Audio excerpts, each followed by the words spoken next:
Bueno, bienvenidos todos a este nuevo encuentro del Seminario Permanente de Investigación, Derecho, Política y Sociedad en el Mundo Contemporáneo. Muchas gracias por acompañarnos hoy, mientras se termina de unir algunas personas. Bueno, hoy tenemos el quinto evento de este año tan especial, como hablábamos con Adrián. Comenzamos el 11 de mayo con una presentación de Alejandro Delfini, a quien agradecemos su presencia y el puente que nos hizo con Adrián, para que hoy Adrián pueda estar aquí, sobre la salida del coronavirus, algunas perspectivas. Jornada que fue muy enriquecedora y es muy actual. Luego seguimos con una presentación del profesor Fernando Atria desde Chile sobre teología política y cambio constitucional. Perdón, seguimos con Roberto Gargarella, aquí desde Argentina, que trabajamos el 1 de junio propuestas deliberativas concretas de democracia deliberativa en el contexto global actual. Luego sí, el profesor Fernando Atria sobre teología política y constitución. Y el último evento que tuvimos, el 13 de julio, fue sobre técnica y teología en la teoría del derecho de Carl Schmitt, cuyo expositor fue el profesor Andrés Rosler. Y hoy tenemos un invitado muy especial, que es Adrián Belling, que nos va a exponer y vamos a discutir un texto que él gentilmente nos facilitó sobre Laudato Si como respuesta a la postergada pregunta por el rol de la Iglesia en la gran transformación socioecológica. Y antes de agradecer la palabra, quería comentarles que, bueno, Adrián es doctor en Sociología por la Universidad Humboldt de Berlín y por la Universidad Alberto Hurtado de Chile, y magíster en Estudios Globales. Su formación base es en Ciencias Económicas y Ciencias Sociales, formación que tuvo entre Argentina, Alemania y la India. Es investigador postdoctoral actualmente de Estudios Globales en la Universidad Humboldt de Berlín, director académico de la Diplomatura Superior en Ecología Integral de la Red Universitaria para el Cuidado de la Casa Común. Sobre algo de eso vamos a hablar un poco después. Y docente del doctorado binacional en estudios globales de la Universidad del Salvador y la Universidad Humboldt de Berlín. Adrián, muy bienvenido y muchas gracias por tu participación hoy. Muchísimas gracias, Guillermo. Quiero empezar agradeciéndote a vos, y estas palabras de agradecimiento no deben ser solamente protocolares, sino que realmente has puesto mucho entusiasmo y mucha seriedad en la organización de esta sesión del Seminario Permanente de Investigación, y muy buena onda conmigo, así que te lo agradezco de verdad, sinceramente, y agradecerle también a Guillermo Celaya y a Bautista González Saborido por haber molestado en trabajar con mi texto para comentarlo hoy en día. Guillermo, no sé si vos me vas a pasar las diapositivas. Sí, aprovecho para comentar un poco la dinámica y si quieres ya empiezo a facilitar la diapositiva. Tenemos para hoy dos comentadores. Uno es el profesor Guillermo Celaya, que es magíster en gestión del agua, es docente e investigador de la Facultad de Ciencias Jurídicas de la Universidad de El Salvador, y actualmente coordina el programa de Agua y Ambiente en el marco del Instituto de Investigación de la Facultad de Ciencias Jurídicas.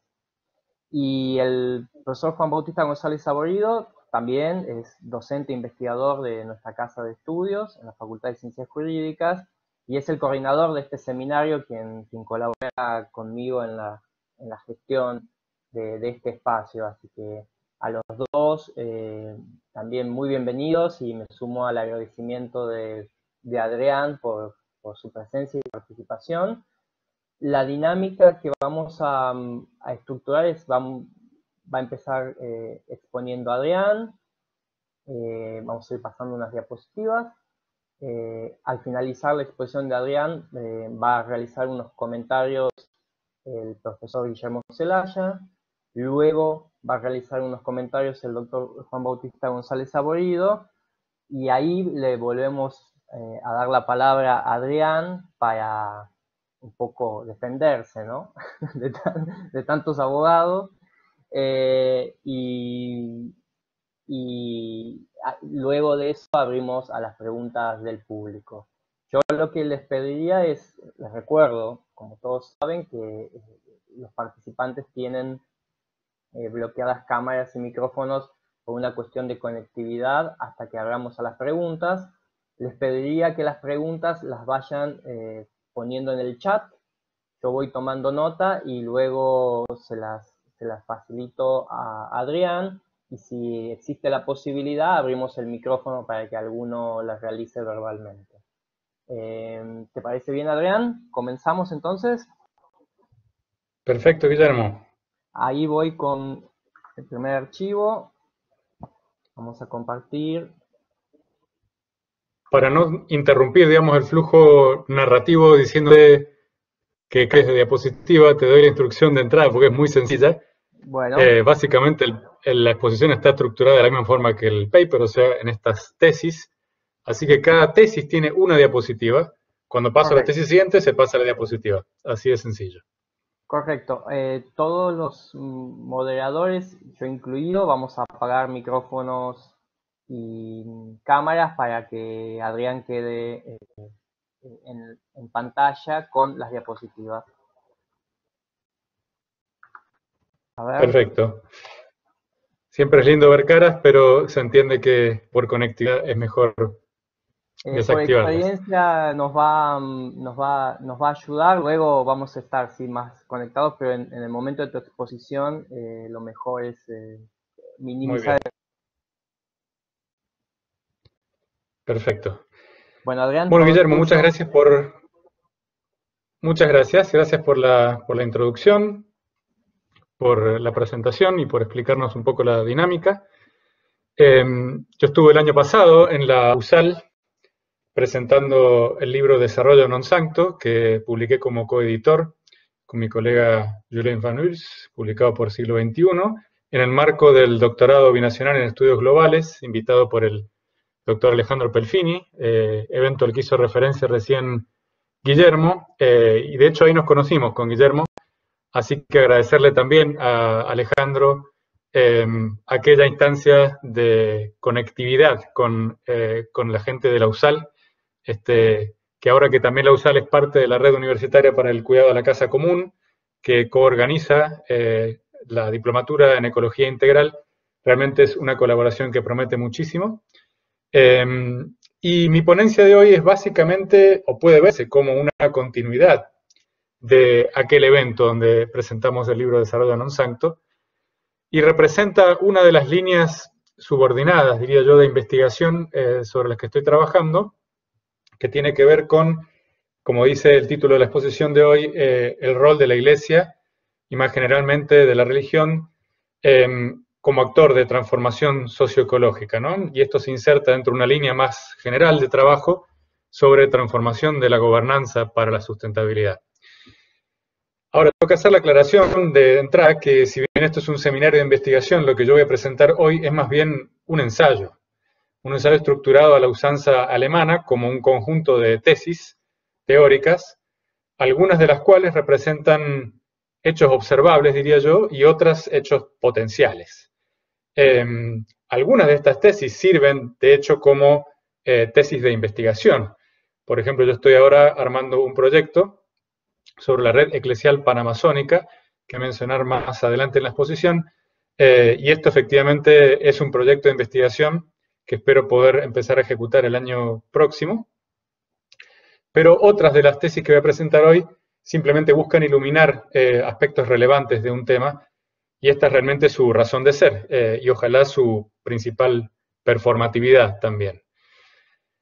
El objetivo central de esta ponencia, del argumento que voy a hacer, no es hacer un análisis de la encíclica Laudato Si, al menos no un análisis lo que Foucault llamaría genealógico, ¿no? O sea, no entendiendo la encíclica como un eslabón nuevo en la historia del magisterio de la Iglesia, sino más bien un análisis en clave, nuevamente con Foucault, arqueológica, ¿no? Es decir, entendiendo la encíclica como parte de una red intertextual que configura el debate contemporáneo sobre el futuro de lo que el Papa Francisco llama la casa común, es decir, nuestro planeta y de sus habitantes. O mejor aún, más que un análisis arqueológico, quizás podría decir un análisis ecológico, entendiendo Laudato Si como un elemento sistémico, que en su imbricación recíproca con otros elementos puede producir propiedades emergentes de alcance transformativo para el sistema en su conjunto. Esa es un poco digamos, el paraguas, la idea paraguas de las tesis que quiero exponer hoy. En definitiva, nos interesa la encíclica Laudato Si no por lo que dice, sino por lo que podría viabilizar, o por lo que ya está viabilizando. Ahora bien, para entender el significado de Laudato Si en el contexto actual, necesitamos partir de un diagnóstico de los problemas que tenemos actualmente para progresar por esta senda de la sustentabilidad. En una situación que algunos autores han caracterizado como insustentabilidad sostenida, ¿no? O insostenibilidad sostenida. Luego voy a proponer, como dije, algunas tesis de cómo la Iglesia ecuménica, entendida como el conjunto de la Iglesia católica, más aquellas otras denominaciones cristianas que se agrupan bajo el paraguas institucional del Consejo Mundial de las Iglesias, qué contribución podrían hacer para subsanar estos problemas. Al mismo tiempo tenemos que reconocer, y lo voy a hacer también terminando la exposición, que un rol más proactivo de la Iglesia como actor de transformación social trae aparejados algunos riesgos. Entonces, como decía, para caracterizar un poco el escenario donde aparece Laudato Si, Laudato Si, como la mayoría de ustedes sabrá, fue publicada en 2015 y irrumpe dentro de un campo de debate sobre sustentabilidad social y ecológica que viene desarrollándose desde hace más de 5 décadas. Desde la década de los 60, 70 del siglo pasado, nace el tema de la sustentabilidad como problema político en el debate público, asociado fuertemente a una crítica civilizatoria radical, o sea, a una crítica fundamental de las formas de vida, de las formas de organización social que caracteriza lo que algunos autores han llamado la modernidad expansiva, ¿no? Entonces aparecen nombres de autores icónicos de aquella época como Richardson, como Ernst Schumacher, Andrei Gortz, Ivan Illich y tantos otros, o el famoso informe del MIT al Club de Roma, Límites al Crecimiento, de 1972, o algunos años más tarde su versión latinoamericana, el llamado Modelo Mundial Latinoamericano, que lleva el sugerente título de Catástrofe o Nueva Sociedad. Creo que ese título resume bastante bien cuál era la tónica del debate de la sustentabilidad por aquellos años. Ahora, a partir de la década de los 80, con el declive de la Unión Soviética, la perestroika, luego el fin de la Guerra Fría, lo que en su momento Fukuyama y otros llamaron el fin de la historia, ¿no? Y el auge del neoliberalismo, este discurso crítico dio lugar a otro tipo de enfoque para entender la sustentabilidad o la insustentabilidad y sus soluciones, que son el tipo de enfoques que son criticados fuertemente por el Papa Francisco justamente en la encíclica Laudato Si, ¿no? Enfoques de carácter tecnocrático, economicista, que individualizan la responsabilidad por los cambios necesarios que son de carácter estructural.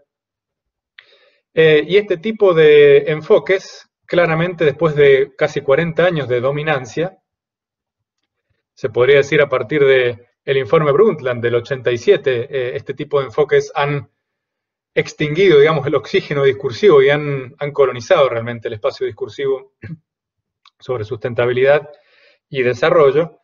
40 años después, sabemos que el estado de la biosfera es bastante catastrófico, esto es apenas disimulable, y esto ha propiciado, lógicamente, el resurgimiento de algunos de estos enfoques más críticos de otros tiempos, por supuesto actualizados, ayornados, y de algunos enfoques nuevos,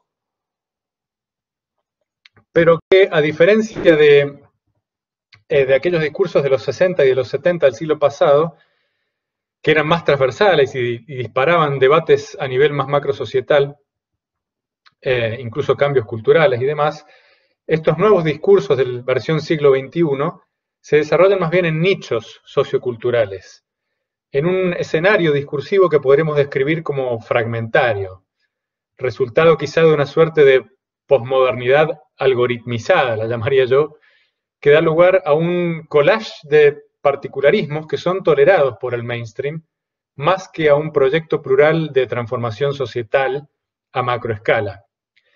En este escenario se requeriría, pues, de alguna plataforma institucional capaz de aglutinar, de transversalizar y de potenciar esta crítica civilizatoria como causa eficiente de una transformación socioecológica a escala macrosocietal, como decíamos. Y es en este contexto que aparece Laudato Si, justamente con la pretensión de ofrecerse y ofrecer a la Iglesia como una plataforma, como un posible lugar de convergencia, como una especie de sacudida del avispero discursivo, ¿no?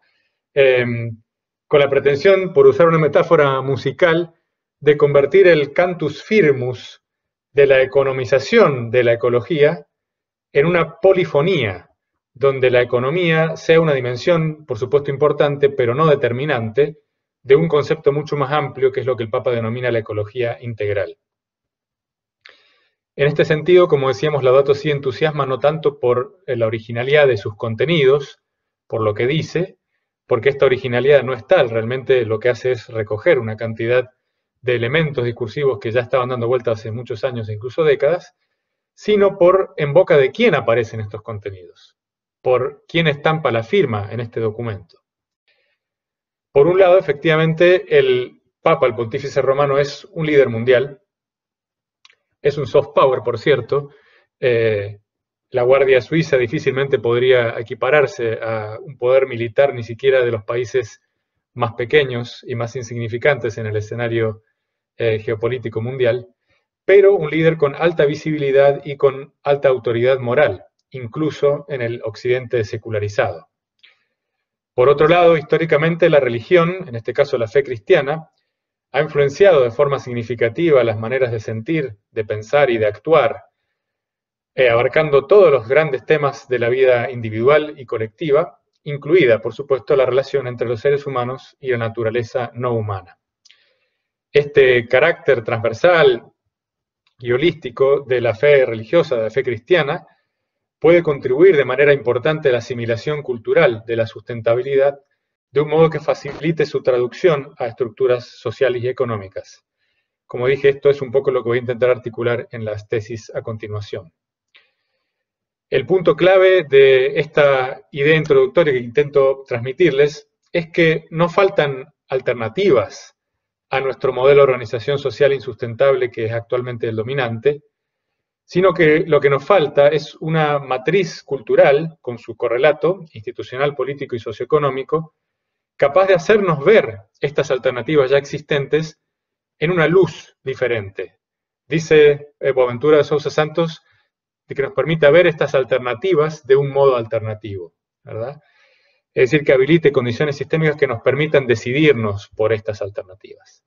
La gran pregunta entonces es cómo avanzar hacia este nuevo encuadre que presenta alternativas consideradas hoy políticamente imposibles como políticamente inevitables, ¿verdad? Según una expresión que se ha hecho bastante popular ahora por un video de Naomi Klein, pero que originalmente proviene de una frase de Milton Friedman, Paradojas del Destino. Quiero presentar entonces una suerte de decálogo formado por 7 tesis afirmativas relativas a los potenciales de la Iglesia como actor de gobernanza para la transformación socioecológica, y el decálogo se completa con 3 riesgos de esta Iglesia en salida, como la llama el Papa Francisco. La primera de estas tesis tiene que ver, o la titulé de escala global, tiene que ver con el alcance y la mirada global que parte de la Iglesia ecuménica. A diferencia de otros actores, por ejemplo los Estados-nación, que se integran en la esfera global en foros multilaterales internacionales que representan más que una perspectiva global, una suerte de articulación de intereses y de miradas particulares, ¿verdad? Que son la de los Estados-nación quienes son sus mandantes, las religiones tienen realmente la perspectiva del bien común de la humanidad como horizonte último. Además de esto, a nivel institucional, la red que forman la Iglesia Ecuménica a escala global es realmente de carácter singular. Yo diría prácticamente no conoce rival en términos institucionales, en términos del tamaño, o sea, del número de personas que están vinculadas a esta red, pero también a la extensión que tiene esta red a nivel global. Realmente en cada país del mundo existen muchas iglesias y comunidades religiosas, y también de la capilaridad que tiene esta red, ¿verdad? En cada pequeño pueblo, aunque no exista más que una oficina de correos, un banco y el municipio, hay siempre alrededor de la plaza central una iglesia. Creo que todos hemos tenido esta imagen como modelo de organización comunitaria hace mucho tiempo. Como decía, en términos del número, estamos hablando de la Iglesia Católica Romana, que reúne a 1.3 mil millones de católicos romanos, apostólicos romanos, y a esto se suma, como decíamos, las denominaciones, casi 350 denominaciones que se nuclean bajo el paraguas del Consejo Mundial de las Iglesias, que aporta otras 600 millones de cristianos, totalizando casi 2.000 millones de personas, que equivale no del todo a la tercera parte de la población mundial, pero se aproxima un poco a ese número. Por lo tanto, es realmente muy significativo. Además, la Iglesia tiene presencia en lugares donde ninguna otra institución se mete, ¿no? En lugares señados, marcados por la conflictividad, por la violencia, a veces a lo largo de muchas décadas, y justamente ahí es donde las misiones cristianas se encuentran en su casa muchas veces, ¿no? Cuando todo el mundo huye, como dice el slogan de Miserior, la obra episcopal del episcopado alemán para la cooperación internacional del desarrollo, donde todos huyen, nosotros hacia allí vamos. La segunda tesis que quiero presentarles tiene que ver con el ámbito de influencia de la Iglesia Ecuménica. A través de una cantidad de actividades, desde la catequesis hasta la participación en la vida comunitaria y también la participación en la acción sociopolítica religiosamente motivada, los individuos que toman parte de la vida eclesial son fuertemente influidos en sus procesos de subjetivación individual. Y esto no solo en un periodo específico de su ciclo vital, como puede ser la escuela, sino a lo largo de su ciclo vital, ¿no? Mientras participen de esta vida religiosa. Esto, por supuesto, forma no solamente valores morales, sino también visiones de mundo y trayectorias aspiracionales, entre otras cosas. Pero no es solamente los procesos de subjetivación a nivel individual que este tipo de experiencias afecta, sino también los procesos intersubjetivos, ¿verdad? Que desde una perspectiva sociológica son los procesos que afectan y transforman los patrones de comportamiento de los individuos y también permiten la emergencia de nuevas prácticas. En síntesis, esta segunda tesis se refiere a la Iglesia como actor productor de cultura. Y creo que esa es una buena forma de sintetizar la idea. La tercera tesis tiene que ver con la Iglesia Ecuménica y la religión, la fe cristiana en este caso, como fuente de sentido existencial, como fuente de significado y de esperanza, ¿no? De una esperanza que es dinamizadora de la acción personal y colectiva, cuando menos en sociedades no secularizadas o postseculares, como las llama Jürgen Habermas. En este sentido, hay diferentes expresiones que sintetizan la idea. El Laudato Si, por ejemplo, el número 216, dice: el Papa no será posible comprometerse en cosas grandes solo con doctrinas, sin una mística que nos anime, sin unos móviles interiores que impulsan, motivan y alientan, y dan sentido a la acción personal y comunitaria. Como decíamos, esto es relevante al menos para sociedades no secularizadas o no del todo secularizadas, pero también en sociedades secularizadas creo que esta tesis es relevante porque señala una convergencia de intereses, ¿verdad? La Iglesia en este tipo de sociedades tiene un problema de legitimación social de su propia existencia, ¿verdad? Una necesidad de demostrar socialmente su razón de ser. y por supuesto que al implicarse en procesos de transformación social y ecológica, la sustentabilidad hoy es un objetivo ampliamente compartido a lo ancho y a lo largo del espectro político en la mayoría de los países, y esto por supuesto le permitiría a la Iglesia legitimarse frente a las sociedades más secularizadas. La cuarta tesis tiene que ver con lo que denomino una, por supuesto, entre paréntesis, relativa, una mayor, digamos, mayor independencia política y económica por comparación a otros grandes actores institucionales en la escena internacional, como puede ser los actores políticos, los estados-nación, como decíamos antes, cuyos protagonistas, digamos, se rigen por una dinámica mucho más cortoplacista, que tiene que ver con los ciclos electorales, ¿no? Niklas Luhmann diría con la lógica endémica del subsistema político, y por contraposición también al mundo empresario, que se rige por el imperativo de la competencia y de la rentabilidad, ¿no es cierto? Esta relativa mayor independencia política y económica habilita estructuralmente la emergencia de espacios para la diferencia más radical a nivel discursivo, y ahí hay interesantes estudios que muestran cómo en las negociaciones, los espacios de negociación multilaterales, son los actores religiosos quienes muestran un discurso más comprometido, digamos, menos políticamente correcto y más comprometido con una verdadera transformación social y ecológica.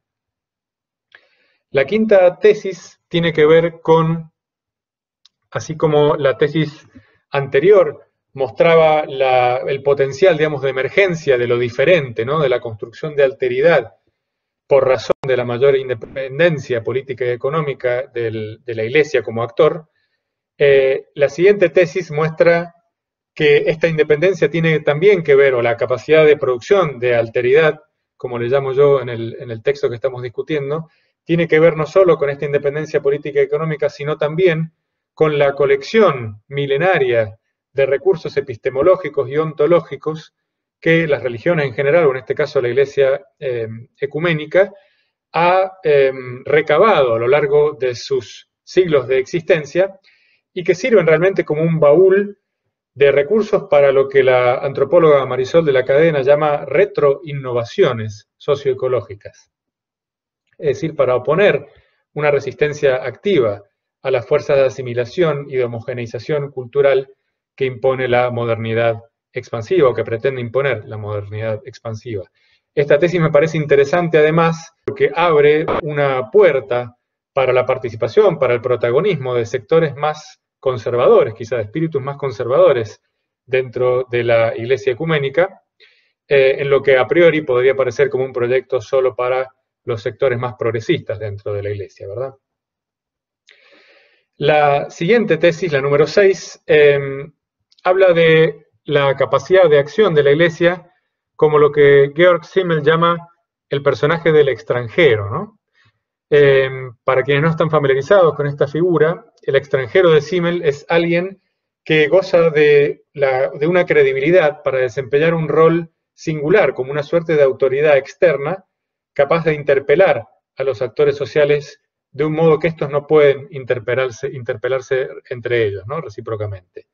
La Iglesia, por su carácter apolítico y por la autoridad moral que históricamente ha sido acordada al pontífice romano, parece estar en un buen lugar para jugar este papel, ¿verdad? Esto podemos verlo, por ejemplo, plasmado en el modo ejemplar en el que la Iglesia ha desempeñado un rol mediador, ¿no? El rol mediador de la diplomacia vaticana, que tanto éxito y tanto prestigio ha acumulado. Particularmente en Argentina tenemos el caso muy cercano de la mediación papal en el conflicto con Chile, el conflicto limítrofe con Chile a principios de los 80. Pero por supuesto la diplomacia vaticana ha tenido muchísimos casos de éxito a lo largo y a lo ancho del mundo. Y la última tesis, la número 7, al menos de las tesis afirmativas del potencial transformador de la Iglesia, tiene que ver con la capacidad de activación sociopolítica que tiene la Iglesia en tanto actor institucional. efectivamente la religión interviene en la cosa pública de maneras diversas. Lo hace transfiriendo legitimidad, construyendo o también rompiendo alianzas y redes, formando agenda pública, influyendo de esta forma en la dirección del debate social y también impulsando el activismo de base religiosa. Por último, también diseñando y financiando y ejecutando programas de intervención socioeconómica en comunidades de todo el mundo. Ejemplos de esto también abundan. Tenemos uno que ha estado muy presente en los medios últimamente, que es el rol que ha tenido el Papa Francisco y la Iglesia Católica en la campaña bastante importante que existe actualmente ya a nivel mundial de desinversión de las industrias de los combustibles fósiles, donde realmente el Vaticano ha jugado un rol pionero y un rol muy importante, también en términos de la cantidad de dinero desinvertida, en el ataque que ha hecho el Papa Francisco recientemente a los paraísos fiscales. También el Papa ha abogado por la implementación, por ejemplo, de una renta básica universal, etcétera, etcétera, ¿no? Ahí se ve que realmente hay un protagonismo del Papa en introducir temas en la agenda pública, en el debate público. También conocemos, por supuesto, casos de activismo muy importantes, como el caso del Movimiento Católico Mundial por el Clima, que se extiende ya en una cantidad gigantesca de países, creo que eran, no sé si 130 o algo así, y tienen una organización, un nivel de organización realmente que a mí me ha sorprendido. Son una de nuestras organizaciones aliadas en la Diplomatura en Ecología Integral, y realmente han sido uno de los mejores socios que podríamos habernos imaginado en la diplomatura por la eficacia y el compromiso que han mostrado con nosotros. Un caso que me interesa particularmente, porque como mencionaba al inicio, tengo montado un proyecto de investigación para trabajar este tema, es el de la red eclesial panamazónica. No quiero abundar mucho en el tema porque creo que llevo ya bastante tiempo hablando, no tengo un contador acá, pero creo que se me debe estar por agotar el tiempo dentro de poco. Pero en todo caso, el caso de la REPAM merece mencionarse brevemente porque es un experimento realmente sin precedente, donde la Iglesia Católica está oficiando a un tiempo como plataforma de articulación de diversos actores de la sociedad civil, políticos, religiosos, incluso a nivel interreligioso, diferentes confesiones, en la cuenca del Amazonas, un área enorme de 33,5 millones de habitantes, y donde está propiciando realmente un espacio de organización y un servicio organizacional para intentar frenar el avance de la frontera extractiva sobre la cuenca del Amazonas, que como todos sabemos se está expandiendo a un ritmo muy, muy acelerado, especialmente ahora, durante el tiempo del COVID-19, y está con eso amenazando la diversidad biológica y cultural de esa región, que es realmente de una importancia, como todos sabemos, global. Pero también este experimento de la REPAM es importante no solo por la acción que está llevando a cabo en el Amazonas, sino por otros dos motivos. El primero es que tiene un carácter modélico y se está replicando, o en algunos casos ya efectivamente, en otros casos como proyecto, en otros biomas de importancia global, como lo llama la propia REPAM, en la cuenca del río Congo, en el corredor mesoamericano, corredor biológico mesoamericano, en los bosques tropicales de Indonesia, etcétera, etcétera, también en el acuífero Guaraní en Argentina. Y la segunda razón adicional por la cual este experimento es tan importante es porque, por lo que el Papa llama la amazonización de la Iglesia, ¿verdad? Este proceso de entender la realidad del Amazonas como una especie de microuniverso, también un test para la Iglesia mundial, y que de eso depende un poco el futuro, la trayectoria futura que adopte la Iglesia, ¿no? La amazonización de la Iglesia, dice Francisco. Finalmente, quizás una octava tesis que no es del todo políticamente correcta, pero que me gustaría mencionar igual, que se podría agregar a esta colección de 7, es el fast tracking, lo llamaría yo, de innovaciones que permite el verticalismo que todavía reina en la estructura jerárquica de la Iglesia Católica, por lo menos. Eso es algo que, con razón y con justicia, normalmente se ve desde una perspectiva muy crítica, pero que encuentro que desde esta perspectiva que estamos analizando hoy, se puede ver también el vaso medio lleno, en este sentido, ¿no? De que permite este verticalismo bajar con mucha velocidad líneas y difundir de forma muy rápida por toda esta vasta red que mencionábamos ideas, prácticas y experimentos. Ahora bien, como decíamos, también este tipo de implicación de una iglesia en salida comporta algunos riesgos, y quiero mencionar brevemente 3 riesgos que yo identifico, riesgos como arquetípicos. El primero de estos riesgos tiene que ver con la cooptación o dilución o trivialización de las verdades incómodas que importa una visión crítica de la sustentabilidad socioecológica como la que propone Laudato Si.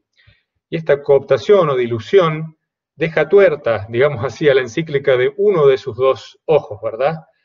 O lo hace excluyendo la dimensión social, lo que el Papa llama el clamor de los pobres, con lo que Laudato Si se convierte en un llamado a una mera sensibilización ambiental, que es como se discute Laudato Si actualmente en el contexto de los Objetivos de Desarrollo Sostenible, la Agenda 2030 de Naciones Unidas, en buena medida.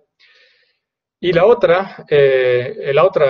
riesgo tiene que ver con la exclusión de la dimensión ambiental, ¿no? Con lo que el Papa llama el clamor de la tierra. Esto se discute menos en el contexto del debate argentino sobre la encíclica Laudato Si, pero quiero mencionar un ejemplo concreto. Encontré el otro día una página en internet que republica, digamos así, la encíclica Laudato Si con una especie de prólogo que ofrece unas claves de lectura, de interpretación. Y voy a leerles brevemente un extracto de ese prólogo que para mí muestra a las claras los riesgos, digamos, de excluir la parte ambiental de la lectura de Laudato Si.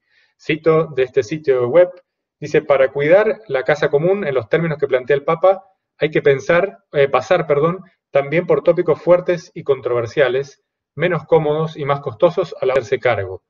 Hasta ahí muy bien, pero ahora pone 2 puntos y da ejemplos concretos. Y dice, por ejemplo, el fortalecimiento del mercado interno, la acción política, la intervención de los estados a favor de las mayorías, la limitación del lucro y las ganancias, la responsabilidad de las élites y la distribución de la riqueza.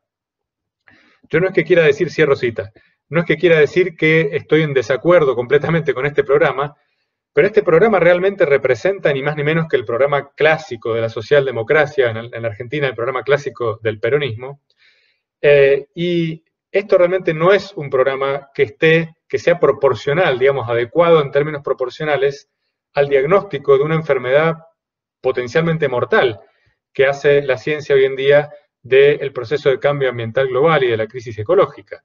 Más bien representa una especie de tratamiento para un resfrío común aplicado a una enfermedad potencialmente mortal. Entonces, ojo con estas 2 cosas. Y cito aquí también, para cerrar este punto, una cita de Miriam Lang en el libro Desarrollo Non Sancto, que presenté el año pasado en la USAL. Dice Miriam Lang: tomar como punto de partida la crisis civilizatoria nos obliga a preguntarnos a qué se pretende incluir a los excluidos, ya que la omisión de esta pregunta fácilmente coloca como horizonte de inclusión de un mayor número de personas al modo de vida hegemónico, insostenible e imperial, agravando sin duda de esta forma la crisis. Cierro cita. Bien, el segundo de los grandes riesgos que comportaría un rol de este tipo de la Iglesia son las derivas conservaduristas y corporatistas de la religión. Esta idea del conservadurismo, entendido como un integrismo, tiene que ver con el riesgo de una ruptura interna en la Iglesia y el contrapeso político que eso comporta para un programa transformador como el del Papa Francisco, ¿no? Esto lo vemos claramente hoy en día con la crítica conservadora a la política reformista de Francisco dentro de la Iglesia Católica, encabezada, por ejemplo, por el cardenal Müller. Pero también tiene que ver con la formación de coaliciones posverdad entre formaciones políticas y religiosas de derecha que se muestran excesivamente preocupadas por lo que ellos perciben como una amenaza a sus matrices culturales o subculturales, mejor dicho, de significado, y se muestran excesivamente tolerantes o condescendientes con el tipo de comportamientos que retroalimentan positivamente lo que el Papa llama en la encíclica el comportamiento suicida de la sociedad planetaria, como lo vemos hoy en día con las comunidades religiosas, especialmente de raíz pentecostalista que han llevado al poder, han contribuido importantemente a llevar al poder a Bolsonaro en Brasil o a Trump en Estados Unidos. Y el último de los riesgos, y con esto me acerco al final, es simplemente la instrumentalización de lo religioso al servicio de intereses políticos o económicos, como hemos visto tantas veces en la historia, y también lo vemos actualmente en muchos países del mundo, lo cual, bueno, desnaturaliza un poco todas estas tesis que presenté antes respecto del potencial de lo religioso, desde el momento en que incurren en un matrimonio o en una especie de colecho no formalizado con intereses políticos o económicos que en nuestro libro Desarrollo Non Sancto justamente denominamos non sanctos, ¿no? ¿Bajo qué condiciones, entonces, para terminar, puede la religión cumplir efectivamente un rol como actor histórico de la transformación social y ecológica? Y aquí quiero cerrar con realmente, más que una conclusión, con una cita y con un par de preguntas para seguir pensando. La cita es a un colega chileno, Daniel Duarte, que también fue doctorando, por cierto, del profesor Pelfini, que dice que si la religión es entendida tanto como una experiencia humana, como también así como un sistema de conocimiento y de práctica, que hunde sus raíces en la búsqueda humana de autotrascendencia, cuyo objetivo general es el mejoramiento de la condición humana, entonces, si esto es así, debería cumplir el requisito de ser practicada de una manera reflexiva y racional, en complementariedad y armonía con la ciencia.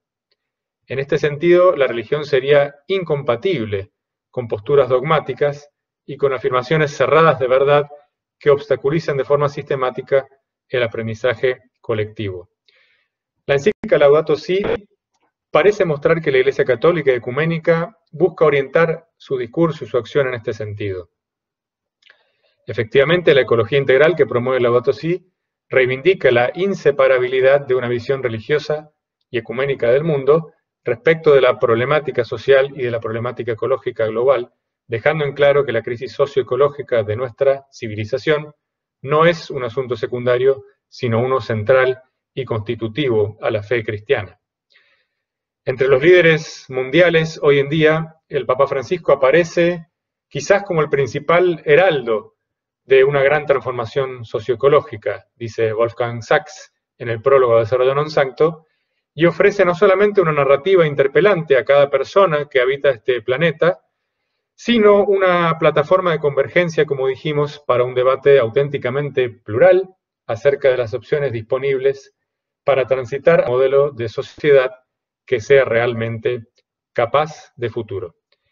Les agradezco muchísimo su atención y, bueno, esta frase de Oscar Necht, un filósofo social alemán, se ha convertido en una especie de eslogan de la diplomatura también, así que se la ofrezco para terminar. Realmente cuando la continuación de la realidad tal cual es, como pasa hoy en día, se vuelve una utopía por impracticable, en casos así, realmente solo las utopías son realistas. Muchísimas gracias y le doy la palabra de nuevo a Guillermo para continuar con el encuentro. Gracias, Adrián. Gracias por tu exposición, clarísima. Y bueno, vamos directamente al primer comentario. Pedimos que habilite cámara y micrófono al profesor Guillermo Zelaya. Guillermo. Ahí estamos. Perfecto. Arranco más, Guille, entonces. Sí. Bueno, primero agradecer la creación de estos espacios. Para quienes estamos en investigación, estos espacios nos nutren, nos permiten un intercambio y un acercamiento a veces con los autores de los papers o de los trabajos o de los libros que nosotros agradecemos mucho. Agradecer especialmente a Guillermo Jensen y a Adrián Belling por darme el privilegio de ser uno de los que comenta el texto. Por cierto, un texto de muchísima erudición, con muchísimas citas, que me llevó a tener que comprar un libro, que todavía no lo terminé, pero ha sido un placer, el de La Sociedad de la Externalización, de Stephen Lessing, no sé si lo pronuncio bien, Lessing, creo que es. Ahí está, gracias, corríjanme por favor las pronunciaciones. Así que eso es un placer poder participar de este espacio. También quiero agradecer a todos los miembros de los equipos de agua. Yo estoy acá un poco en representación de esos espacios de investigación que tiene la universidad. Hace muchos años empezamos a trabajar temas de agua, y en ese transcurso de investigar sobre agua apareció el Laudato, y que significó algo fundamental para nosotros, y se incorporó a partir de ahí a todo nuestro marco de trabajo. Así que agradecer a todos, que varios sé que están escuchando esta charla, agradecerles a ellos que de alguna manera han posibilitado que yo sea hoy quien los representa en este encuentro. También, bueno, saludar a Juan Bautista, y no robo más tiempo con las presentaciones, que para mí es un honor, yo lo leo bastante en las cosas que él va publicando, así que bueno, me voy a adentrar al texto para tratar de ceñirme a los tiempos que Jensen me pidió. Sobre el texto, arranca con Laudato Si, la palabra ya, ¿no? Decía recién que para nosotros tuvo una fuerza, es un texto fundamental para nosotros, no solo por el diagnóstico y la claridad que tiene, sino por lo que significa como orientación para el conjunto social. Y voy a hacer una referencia, bien decía Adrián, que no es menor quién es el autor, quién lo firma, ¿no? El Papa Francisco, que se transforma en un líder mundial sobre estos temas en un momento tan necesario, por eso lo llamamos esencial, porque cuando vemos que hay otros líderes mundiales que niegan el cambio climático, y niegan los niveles de destrucción de la Tierra que estamos teniendo, donde ya hay prueba científica que el 95% se habla,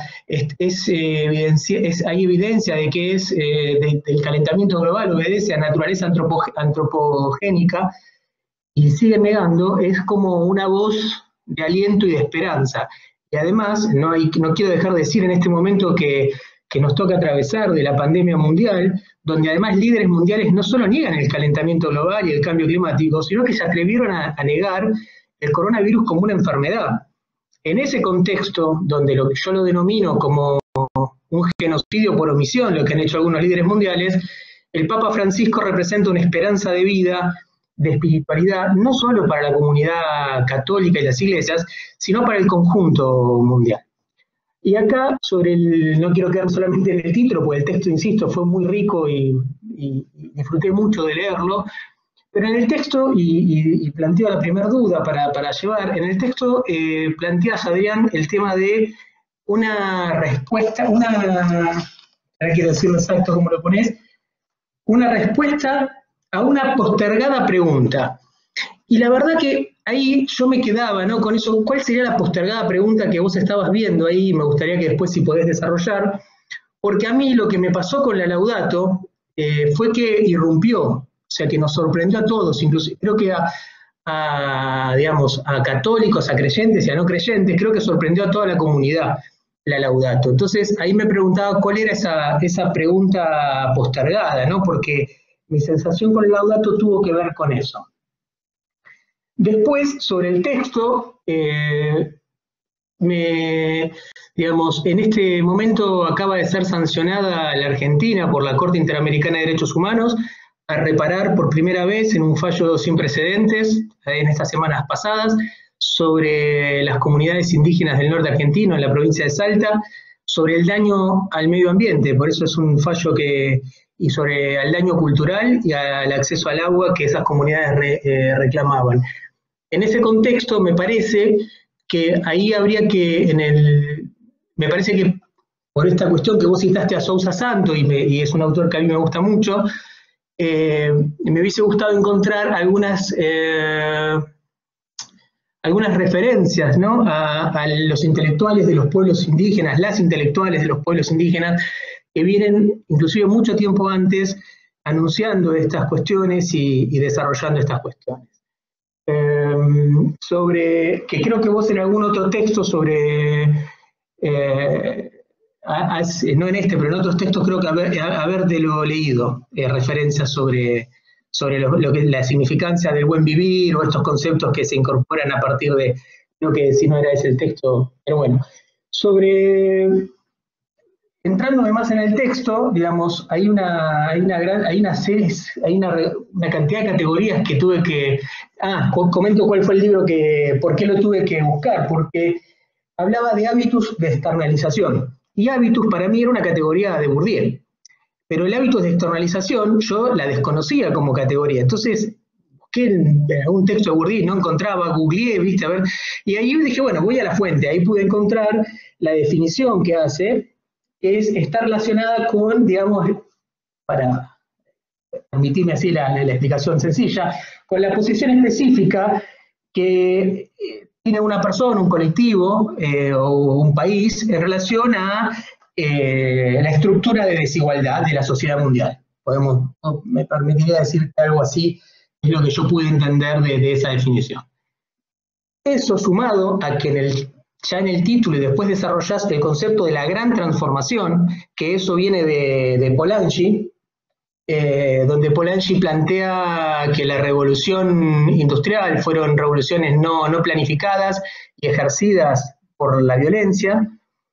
Y me preguntaba, y sumando con la cita que vos hiciste de Miran Lang, que me gusta mucho, me pregunto ahí, cuando hablamos de inclusión, al no poder incluir a todo el mundo a los niveles de vida que podemos decir que disfrutamos, inclusive quienes seguramente estamos en esta conferencia, pero digamos los estudios que yo vi marcaban que si quisiéramos incluir a todo el planeta en los niveles de vida de estándar de vida que tenían los ciudadanos medios europeos, no alcanzaba hoy los recursos naturales para abastecerlos, ¿sí?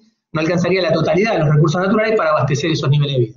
Con lo cual, lo que demuestra esto es que esa gran transformación que debe hacerse de una forma planificada, según la categoría de Polanyi, en este contexto lo que está diciéndome, sumándolo de Miran Lang y el hábito de externalización, estos los lugares que ya están dados, está hablando de que hay relaciones de poder establecidas, y a mí lo que me pasa es, me pregunto cuáles son, y esta es la pregunta, cómo serían esas herramientas en un mundo donde ya están dadas estas cuestiones. Para lo que uno debería hacer es desandar los lugares de confort y de bienestar que uno tiene. Y lo digo desde lo individual, de decir, bueno, todos nosotros en estos momentos seguramente estamos gozando de Wi-Fi, de una computadora, de un celular, seguramente de casas calefaccionadas. ¿Cómo hacemos para que este confort, ¿sí?, ceder en este confort en pos de un beneficio social, cuando además estos conforts se definen al interior de un concepto que me interesa muchísimo, el local, que trabaja un poco también en esas categorías Sousa Santo? ¿Cómo hacer para desarticular esto si no es a través, cuando el capitalismo más ejerce violencia sistemática para poder sostener estos modelos de producción, cómo hacerlo sin contrarrestar de una forma violenta, ¿no? O sea, porque el camino que marca, digamos, la Laudato, y que a mí me seduce, pero me genera esta contradicción, y esta es la pregunta, ¿no? El camino que invita a la Laudato es un camino de, si se quiere, de la ética de la madre tierra, citando a Boff, ¿sí? Y es un camino donde plantea la espiritualidad, y digo espiritualidad y no religiosidad, ¿no?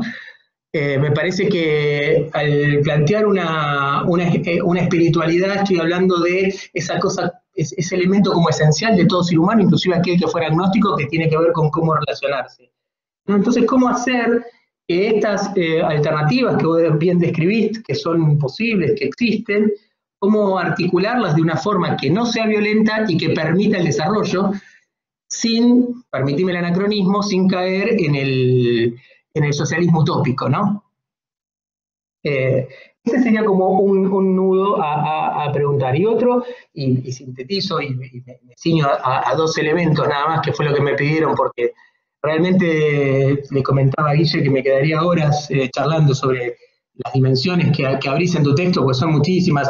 Hablas de la modernización ecológica, que ahora lo voy a traer, de la modernidad expansiva, hay un montón de cosas, al margen de las 6 tesis que también merecerían un análisis una por una, ¿no? Que sería como muy interesante. Pero bueno, me voy a quedar con otra pregunta que a mí me gustó, me generó como algo, nada, me pareció como interesante, que vos planteás el tema de uno de los riesgos de este desarrollo es la captación, podemos decirlo, simbólica, en la construcción de sentidos de las ODS por encima de la Laudato Si. Entonces me preguntaba, ¿sí?, si vos en lo que es los ODS, vos ves como una respuesta conservadora del sistema, ¿sí?, para, digamos, dar una continuidad a algo que podríamos llamar, ¿no?, ecocapitalismo, capitalismo ecológico, ¿no?,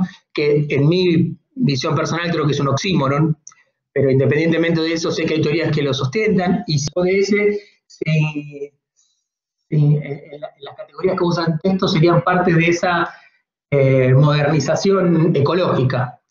Y la Laudato Si, como contraposición, tendría como una fuerza revolucionaria para poder avanzar hacia un modelo social diferente. De ser así, me pregunto si esa fuerza revolucionaria, vuelvo a lo anterior, ¿no?, si esa fuerza revolucionaria, si este contrapunto que vos ves, si esa fuerza revolucionaria, ¿cómo puede hacer para, digamos, transformar esto que, bueno, las ODS todos sabemos, fue también en el mismo año, en el 2015, fue en Nueva York, que firmaron creo que 193 países, ¿no? O sea que hay un sector del poder, que yo coincido con vos, que hay como un hilo de conservadurismo ahí en eso, ¿no? ¿Cómo podría ser la Laudato tener la fuerza para enfrentar semejante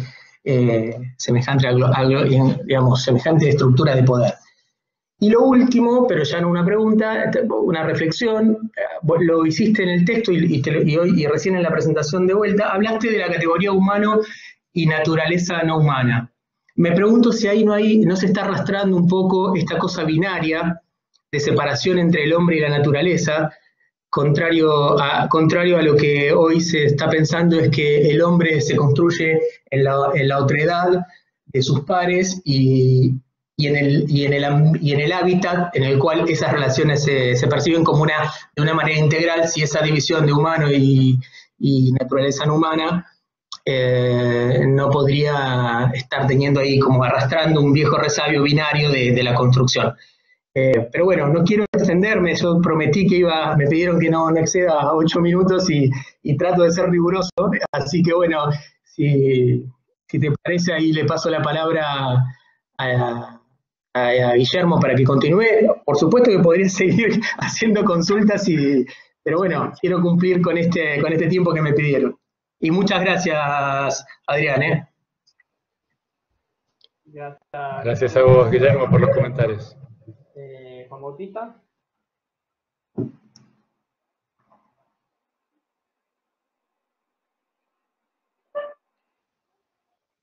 Justo lo tenemos con baja conectividad a Juan Bautista. La cámara. Reunimos los dos comentarios y después hacemos una respuesta conjunta. Perfecto. Aquí estoy. Adrián, muchísimas gracias por tu exposición. Como te adelanté, bueno, a mí tu paper me pareció realmente muy bueno. Voy a sintetizar, me pareció muy bueno por dos motivos principalmente. Primero, la claridad, ¿no?, del tema que estás planteando. Estamos en medio de una crisis, ¿no es cierto?, socioambiental, en la cual si no hay el problema que vamos a tener realmente es una catástrofe del modo de organización. Entonces, primero que nada, la claridad. Y lo segundo, que me resultó de temas, ¿no es cierto?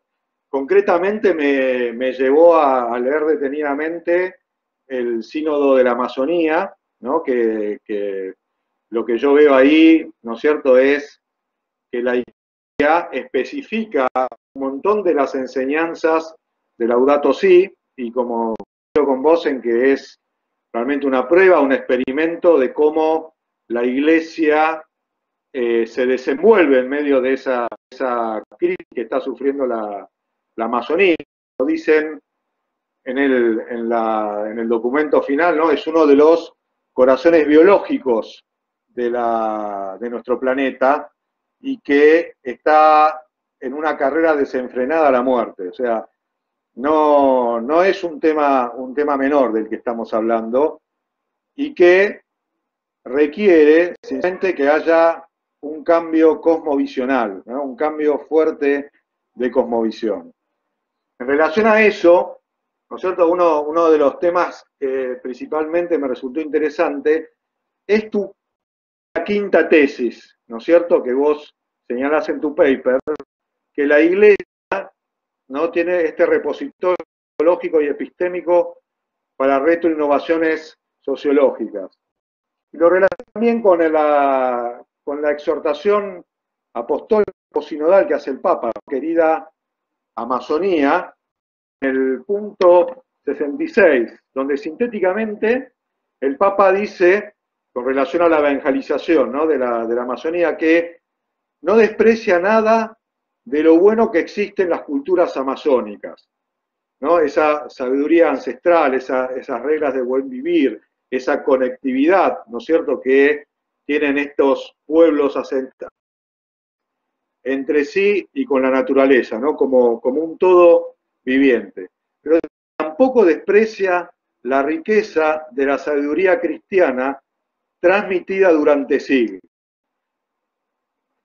Y entonces me parece que ahí te quería preguntar, ¿no?, ¿cómo ves este tema, ¿no?, también desde que ahora que estás habitando en Europa, ¿no es cierto?, en esta Europa secularizada y poscristiana, porque realmente creo que hay una pérdida de un montón de tradición y de sabiduría de la Iglesia que todavía conservan en gran medida las iglesias de rito oriental, ¿no es cierto? Para mí no es un dato menor que el Papa en la encíclica Laudato Si haya citado al patriarca Bartolomé, ¿no?, en los números 8 y 9.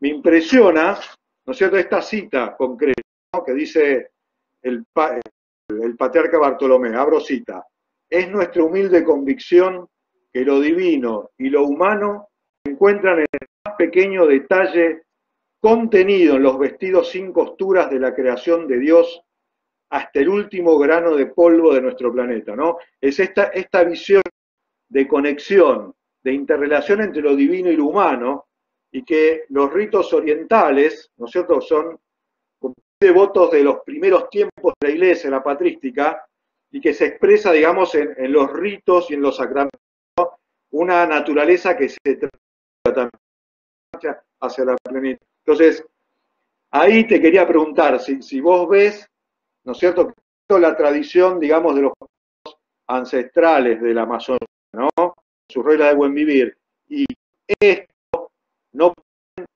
de alguna manera, también aportar ese tesoro de sabiduría a una Europa secularizada, ¿no?, como con necesidad de abrevar en estos tesoros tan antiguos.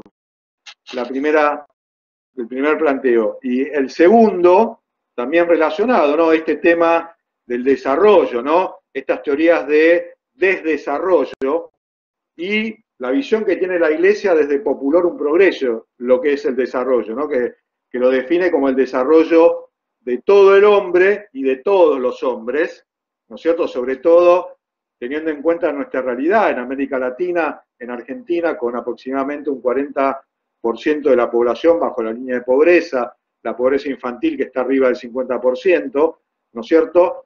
Esta visión del desarrollo, ¿no?, de todo el hombre y de todos los hombres, y la necesidad, ¿no es cierto?, de equilibrarlo, ¿no es cierto?, con la cuestión ambiental y el desarrollo de las nuevas tecnologías.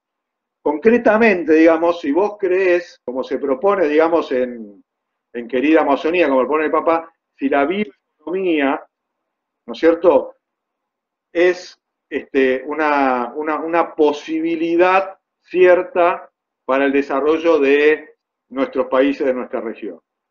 Y bueno, y con esto termino y nuevamente te agradezco mucho por los temas que estás abordando y ojalá podamos seguir conectados y trabajando, porque me parece que es de una importancia cada vez mayor. Muchas gracias. Gracias, Juan Bautista. Bueno, Adrián, todo tuyo. Bueno, muchas gracias, Guillermo Jensen.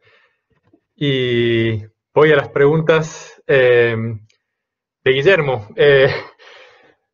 Me parece que tus comentarios son súper relevantes y súper acertados, pero tienen un problema, que son imposibles de responder. Y son imposibles de responder porque, bueno, creo que hacen referencia a las grandes preguntas que están a la base, que están en el fondo, digamos, no solamente de mi paper, sino de tanta literatura que hoy en día intenta justamente dilucidar estos problemas, ¿no? El paper mío es una humilde contribución que lo que busca destacar es algo muy puntual, que es, bueno, qué cosas concretas puede aportar como actor la Iglesia en esta batalla, digamos, por la sustentabilidad, ¿verdad? No obstante, voy a intentar comentar algunas cosas respecto de las cosas que comentaste. La primera pregunta, a ver si apunté bien las cosas que preguntaste. Cualquier cosa me interrumpís y me corregís, Guillermo, ¿eh? La primera pregunta que apunté tiene que ver con tu duda respecto de qué significaba en el título del artículo la idea de una pregunta postergada por el rol, ¿no?, de la religión en la transformación socioecológica, que ¿por qué postergada? Bueno, en ese sentido, puedo invocar a un gran pensador que es mi papá, mi padre, ingeniero de profesión, pero por vocación y de hobby analista geopolítico, uno de los mejores que conozco, por cierto. Y él, yo recuerdo que desde que yo era chico siempre me decía, la Iglesia es un gigante dormido, ¿no? Entonces, para mí, la palabra postergada hace referencia, bueno, pero ¿dónde estuvo este gigante todo este tiempo, no? Cabría preguntarse incluso dónde está ahora todavía, pero sobre todo hasta Laudato Si, porque yo coincido con vos, Laudato Si llegó como un rayo, ¿no? Fue una sorpresa. Pero justamente el hecho de que haya sido una sorpresa ratifica, digamos, este argumento que estoy intentando hacer de, bueno, y si fue tan sorprendente, ¿por qué? Digamos, si esto ya estaba, el Papa Francisco ha hecho un esfuerzo tremendo por conectar, digamos, Laudato Si con las enseñanzas de la doctrina social de la Iglesia, con dichos de los papas anteriores y demás. Y uno dice, bueno, si hay tanta continuidad en esto, ¿por qué Laudato Si aparece como una sorpresa? ¿Por qué Laudato Si causa un revuelo y llega realmente a movilizar a muchísimos actores sociales que no tienen ni querían tener que ver hasta ahora nada con la Iglesia? Evidentemente hay un elemento de novedad, hay algo que hace Laudato Si completamente diferente, digamos, y yo no estoy negando la existencia de continuidad, simplemente estoy diciendo que este elemento de sorpresa se puede interpretar en este sentido, ¿no? De que había algo que estaba latente y que no se manifestaba. En ese sentido, una pregunta postergada, ¿no? El gigante está despertando aparentemente y bueno, y lo que intenta el paper es mostrar en estas tesis cuáles pueden ser las implicancias de que este gigante esté despertando. La segunda pregunta que apunté, Guillermo, tenía que ver con la ausencia de referencias a intelectuales indígenas en este paper. Bueno, tenés razón, pero la respuesta se conecta exactamente con mi respuesta a tu primera pregunta. Digamos, no conozco intelectuales indígenas que estén hablando, estén intentando argumentar respecto de este rol singular que la Iglesia, como institución y como comunidad, digamos, de creyentes, como comunidad global de casi 2.000 millones de personas, puede cumplir, digamos, en esta transformación socioecológica. Sí, respecto de las acciones puntuales que está desarrollando la Iglesia Ecuménica en distintos territorios.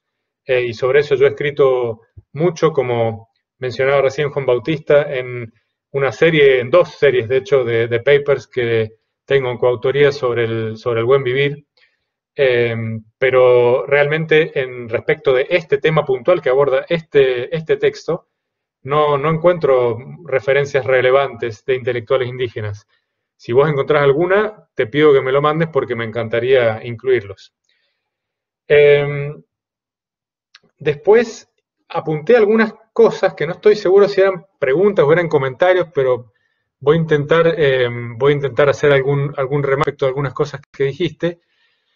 Por ejemplo, apunté una idea que tiraste respecto de la necesidad de alguna forma, en conexión, ¿no?, con la idea de un hábitus externalizador, que efectivamente lo que hace es una suerte de extensión conceptual, digamos, del concepto de hábitus en Bourdieu, que lo entiende, digamos, de manera intrasocietal, mientras que Lessenich lo está entendiendo de manera intersocietal, ¿verdad?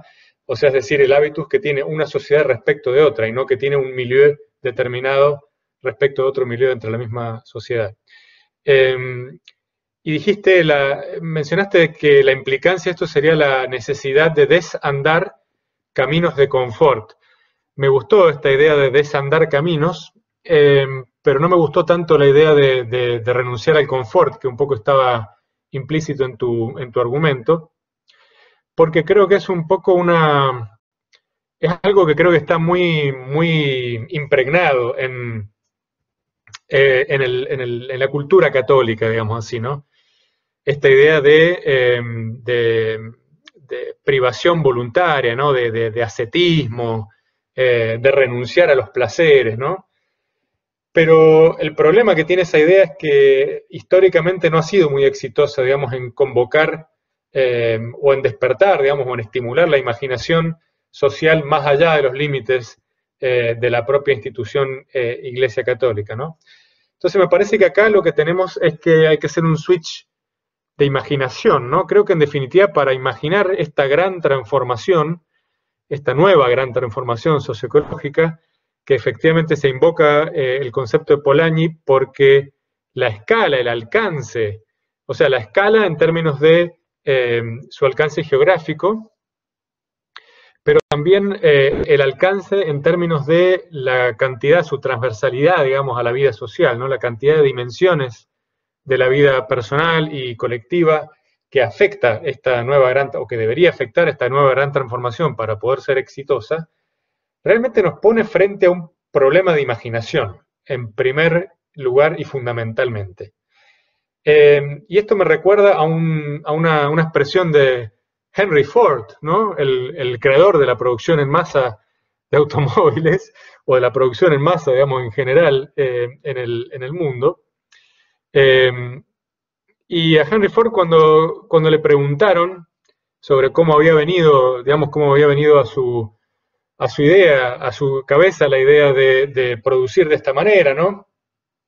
Y en qué medida se inspiró, digamos, dónde leyó esa necesidad en la sociedad, la respuesta de Henry Ford fue: mire, si yo hubiera preguntado a las que querían, me hubieran dicho caballos más rápidos, ¿no?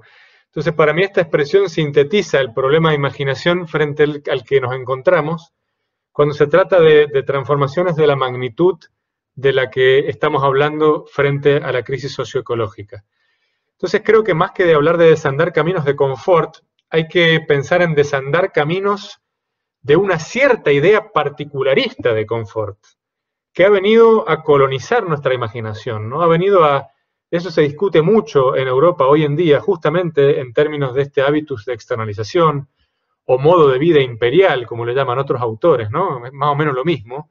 Modo de vida imperial se refiere a una forma, digamos, estructural de vida, que es inherentemente no generalizable, como dijiste bien, Guillermo, porque depende para su propia reproducción de la externalización de sus costos sociales y ambientales a otras geografías, a otros grupos sociales, etcétera, ¿no?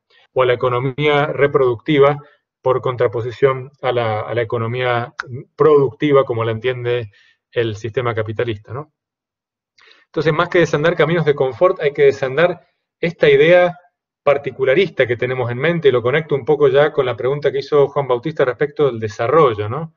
Esta idea de desarrollo es una idea que se puede entender de distintas maneras, ¿no? Es un concepto que hace mucho tiempo que nos acompaña, pero que se puede entender de una forma intransitiva, como quien dice el desarrollo de una flor, ¿no? Que madura su potencial hasta que llega a un punto que, digamos, se agota ese proceso y la flor muere, ¿no? Y otra forma diferente es hablar de el desarrollo en sentido transitivo, es decir, como que tiene que llegar a algo X, y ese algo X siempre es un modelo exógeno de confort, un modelo exógeno, por usar tu mismo concepto, un modelo exógeno de nivel de vida, un modelo exógeno de estándares, incluso de estándares que tienen que ver no solamente con cuestiones de la vida individual, sino también con instituciones muy fundamentales de nuestra vida social, ¿no es cierto?, con patrones de urbanización, con formas de educación, con criterios culturales muy profundamente arraigados, como pueden ser criterios de privacidad, criterios de limpieza, etcétera, etcétera. Son todas estas cosas las que se ponen en juego, digamos, cuando se habla de la transformación socioecológica como una gran transformación, ¿no? Espero haber sido claro, pero era para comentar un poco que no necesariamente esta transformación tiene que implicar renunciar a un nivel de confort, sino simplemente a redefinir esta idea de confort, ¿no? Asociarla menos a estar un sábado por la noche con una pizza pedida en delivery, tirada en un sillón que se hace cama viendo un televisor de 86 pulgadas, sino con otro tipo de cosas, ¿no? Con el placer de estar, no sé, más integrado en una comunidad, con el placer de disfrutar de mayor tiempo libre, de actividades creativas, donde uno se involucra proactivamente en vez de ser un consumidor pasivo, etcétera, etcétera. Bien, después planteaste una pregunta respecto de los caminos que marca Laudato Si.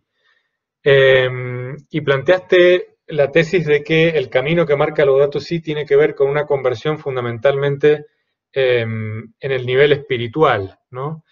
Y en eso tengo que discrepar con vos, porque creo que Laudato Si es un texto muy complejo y multidimensional, donde efectivamente una de sus dimensiones importantes y centrales es esta dimensión espiritual, pero también contiene una crítica muy, muy, muy fuerte que es sistémica, ¿no? Es un documento crítico del sistema, digamos, ¿no? Esto lo planteó con mucha claridad el sociólogo panameño Guillermo Castro Herrera en un texto que mencioné repetidamente en la exposición, que es Desarrollo Non Sancto, este libro que publicamos en coedición con Julien Vanus el año pasado, y que te recomiendo que también lo compres o que se lo pidas a Alejandro, que creo que lo tiene, te lo voy a prestar para leerlo, porque realmente señala la complejidad de caminos que marcan Laudato Si y muestra para mí de forma bastante clara este libro, que es una antología, ¿no? Han participado muchos autores que coinciden todos en un punto, y es que Laudato Si no es de ninguna forma un documento cómodo, sino que es un documento que pone en cuestión muchas cosas y que, sin incitar a la violencia, por supuesto, sí dice muy claramente, miren, acá hay problemas, hay estructuras de poder, hay cuestiones que están enquistadas, que tienen que ver con el determinismo tecnológico, con el determinismo económico, que hay que cambiarlas. Y está implícito, digamos, que esas cosas no se dejan cambiar sin plantar cara y sin librar una batalla, ¿no? Esa batalla no tiene por qué ser violenta, pero evidentemente esto no es un paseo por el campo para cosechar flores, sino que realmente va a implicar confrontaciones y conflictos. De eso no se escapa una transformación socioecológica, y conflictos no menores, sin ninguna duda. Y los últimos dos puntos que comento muy brevemente respecto de tus comentarios, Guillermo. Uno es creo que preguntaste si yo veía a la Agenda 2030 de Naciones Unidas, los Objetivos del Desarrollo Sostenible, como una especie de avatar del discurso de modernización ecológica. Y la respuesta es que sí, creo que es un nuevo avatar del discurso de modernización ecológica, pero que también tiene características diferenciales, ¿no? Eso lo plantea muy bien Wolfgang Sachs en su prólogo al libro Pluriverso, un diccionario del postdesarrollo, y también en el prólogo a Desarrollo Non Sancto que escribe Wolfgang Sachs, plantea con mucha claridad que esta idea original de la modernización ecológica, con un optimismo, una impronta muy fuerte de optimismo respecto de la posibilidad de conseguir estas transformaciones, y de que esta curva digamos que de la que seguimos colonizados en nuestra imaginación, como dije más temprano, que es una curva que realmente vimos de ascenso social y de aspiraciones sociales de progreso indefinido cumplidas, ¿no? Una curva que se vio realmente manifestada en la realidad solo en los llamados 30 años dorados del capitalismo, después de la posguerra, ¿no? Ya después de eso se observan estancamientos tanto en la movilidad social como en, por supuesto, en los últimos años con la explosión de China y los BRICS y todo esto, ha habido algún movimiento en ese sentido, pero no siguiendo justamente las recetas más neoliberales, digamos, más relacionadas con la modernización ecológica, o con algunos subdiscursos, digamos así, los más dominantes hoy en día de la modernización ecológica, que están fuertemente asociados a la doctrina neoliberal, digamos, ya no tiene esa impronta optimista a los objetivos de desarrollo sostenible. Wolfgang Sachs propone que los objetivos de desarrollo sostenible deberían rebautizarse como objetivos de la supervivencia sostenible, ¿no? Tienen este carácter más survivalista, diríamos en inglés, ¿no? Más que este carácter progresista. Y además de que hay una cantidad de contradicciones importantes, digamos, dentro de estos objetivos, que bueno, en el discurso de modernización ecológica, más allá de que esto no se cumplió, planteaba, digamos, un programa bastante sistemático que, al menos en la imaginación de sus autores, era coherente, ¿no?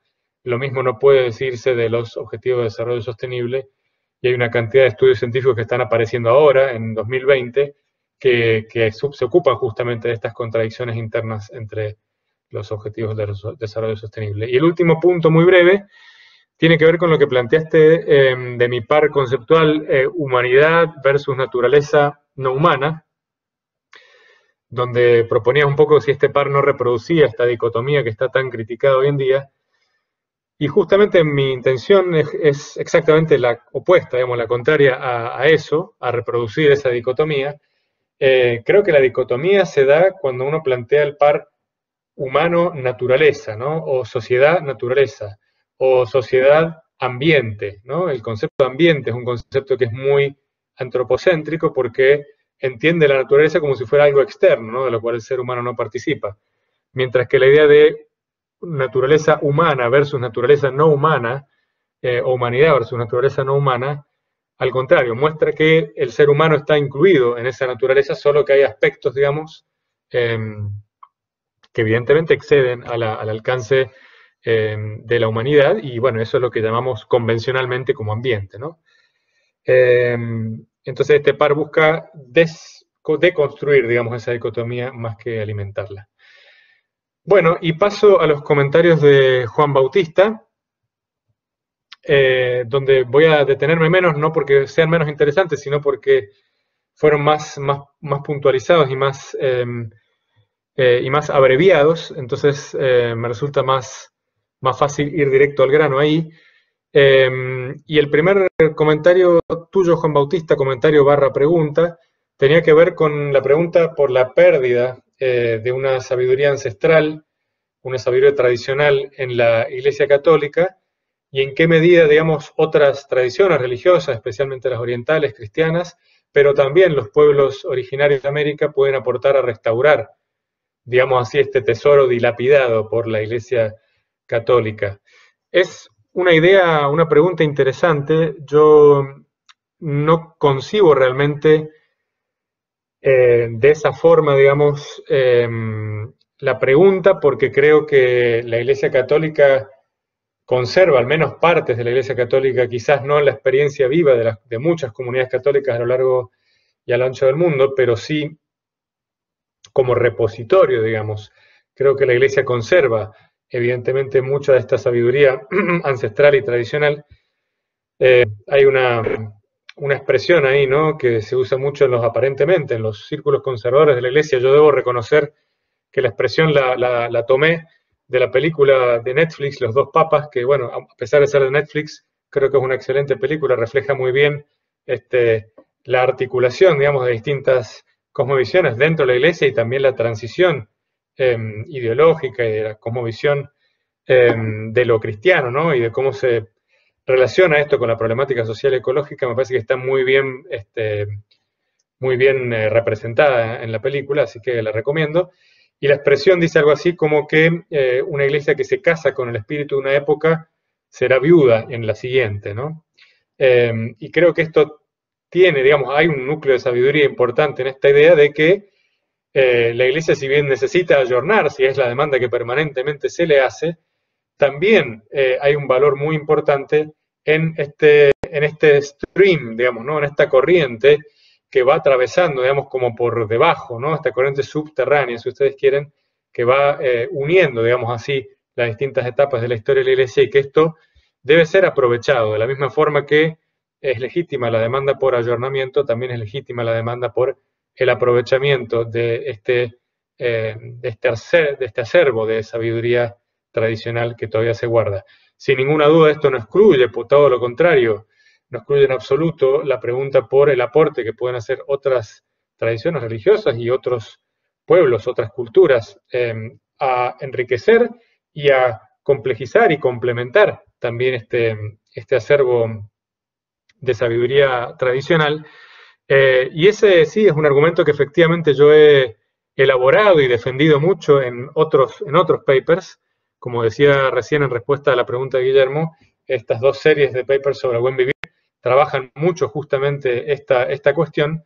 En este paper no aparece por las razones que ya mencioné, pero sin duda creo que tu pregunta, Juan Bautista, es muy legítima, y creo que es la pregunta que está un poco en el espíritu del Papa Francisco también, cuando él se preocupa de muy explícitamente destacar y rescatar el valor que tienen las culturas tradicionales de los pueblos indígenas de la Amazonia o de la Amazonía. Y el segundo comentario, que tiene que ver con, un poco creo que ya lo contesté también al responderle a Guillermo, que tiene que ver con este encadenamiento conceptual entre desarrollo, pobreza, el lugar de las tecnologías y demás, ¿no?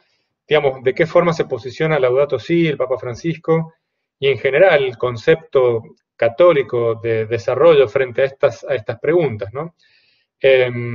Estoy justamente trabajando en una contribución a un libro, también un libro colectivo que va a salir publicado por la editorial de la la Pontificia Universidad Católica del Perú, que plantea justamente la pregunta por el concepto católico del desarrollo. Yo creo que aquí hay que hacer una distinción importante si no queremos, digamos, perder el edge, ¿no? El filo, el jugo que aporta Laudato Si, como dije, en este contexto, en esta red intertextual, donde Laudato Si aporta algo singular, digamos, al debate contemporáneo sobre lo social y sobre lo ecológico.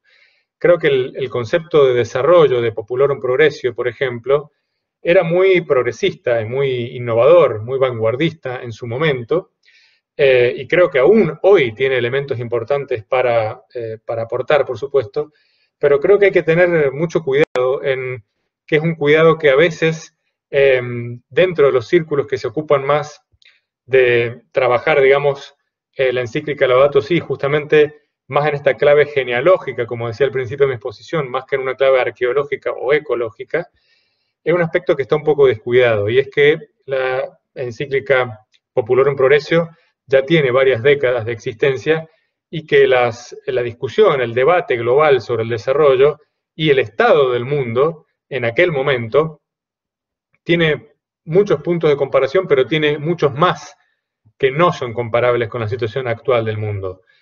Not least debido justamente a la problemática ecológica que en aquel momento no aparecía en el debate público en absoluto.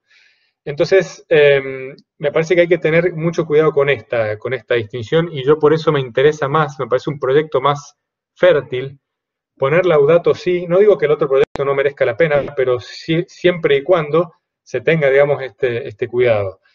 Pero a mí personalmente me interesa más el proyecto de poner Laudato Si en diálogo con, como dije, con otros textos, con otros documentos, con otras ideas, con otras prácticas, con otros experimentos contemporáneos, es decir, del siglo XXI, que están intentando dar respuesta a la misma pregunta, que es una pregunta actual, es una pregunta de hoy. De hecho, en Argentina recién en estos últimos años está empezando a llegar con fuerza esta pregunta, digamos, en la esfera pública por la cuestión socioecológica, ¿verdad? De manera que es un poco peligroso, creo yo, intentar buscar respuestas a esa pregunta en un documento que ya tiene 50 años o más, no me acuerdo exactamente el año de publicación de Populorum Progressio, pero ya hace varias décadas, ¿no? Entonces creo que en diálogo con otros documentos, por ejemplo, retomando el tema de la tecnología y respondiendo a la crítica que hace el Papa en Laudato Si respecto al determinismo tecnológico, ¿no? Este determinismo que hoy está muy imbuido, muy anidado en discursos muy respetados, muy reconocidos y que se ven como muy progresistas hoy, como puede ser los de economía verde, los de transición energética, los de industria 4.0, etcétera, etcétera, etcétera, siguen, digamos, sin librarse de esta idea o de esta especie de epistemología o de determinante epistemológico oculto, ¿no? De la tecnología como si fuese una condición no negociable, no politizable, como si no pudiéramos preguntarnos por la conveniencia o no, digamos, de avanzar por ciertos caminos con las innovaciones tecnológicas que se ofrecen. El otro día veía un documental sobre el Concorde, ¿no? Este avión supersónico, el único avión supersónico de pasajeros que existió hasta ahora en la historia, y cómo en el caso del Concorde se dio deliberada y decididamente, conscientemente, marcha atrás y se dijo, no vamos a hacer más viajes supersónicos. Entre otras cosas por el descrédito, por supuesto por el accidente que tuvo el Concorde de Air France viajando a Nueva York y que fue como el golpe de gracia, pero ya el Concorde había caído, digamos, un poco en descrédito ante los ojos de la opinión pública por, entre otras cosas, por la contaminación ambiental muchísimo mayor que los aviones que vuelan a velocidades subsónicas, ¿no? Entonces, por supuesto que se puede librar esta discusión acerca de la conveniencia o no de determinadas tecnologías. De hecho, también hay que desentrañar, digamos, este binomio que a veces nos aparece como algo indisociable, ¿no? Entre tecnología y su apropiación capitalista, ¿no? También existen muchas otras posibilidades de apropiación tecnológica, como lo marcaron en Argentina, por ejemplo, los movimientos de tecnología apropiada, o el concepto de tecnología convivial que planteaba Ivan Illich, por ejemplo, ya en los 70, hablan de otro tipo de apropiación, de uso, y por supuesto de otro tipo de constelaciones sociotécnicas que se desarrollan a partir de esos usos y apropiaciones diferenciales. Y todo esto creo que no forma parte del debate mainstream actual. Por supuesto hay autores muy interesantes que sí plantean cosas de este tipo, incluso autores del mainstream, como Jeremy Rifkin, que en su último libro habla de la mediación, digamos, de la tecnología digital para opacar, dice él, ¿no? Él le llama el opacamiento, el eclipse del capitalismo y habilitar caminos que antes de estas tecnologías no estaban habilitados, al menos no a escala macrosocial, para la transición a otro modelo económico, otro sistema económico dominante que él denomina el procomún colaborativo. Entonces, con este tipo de conceptos creo que hay que poner en diálogo a Laudato Si, más que con ideas de desarrollo que están un poco, diría yo, obsoletas. Es una palabra fuerte, pero realmente los invito a leer el libro Desarrollo Non Sancto y van a entender por qué le ponemos ese título al libro, ¿no? Como dije, esto tiene que ver con una idea de desarrollo como un programa geopolítico, ¿no? Como una especie de esto de las etapas del desarrollo económico de Rostov y estas ideas, ¿no?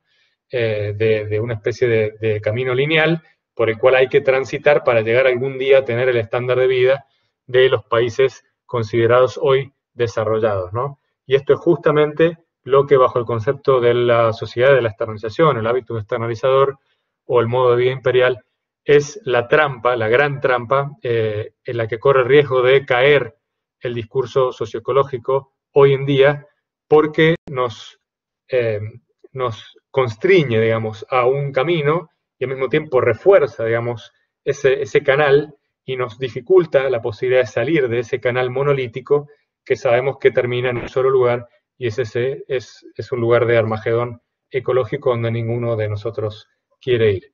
Bueno, con esto cierro porque creo que ya me extendí mucho más de la cuenta en responder a los comentarios.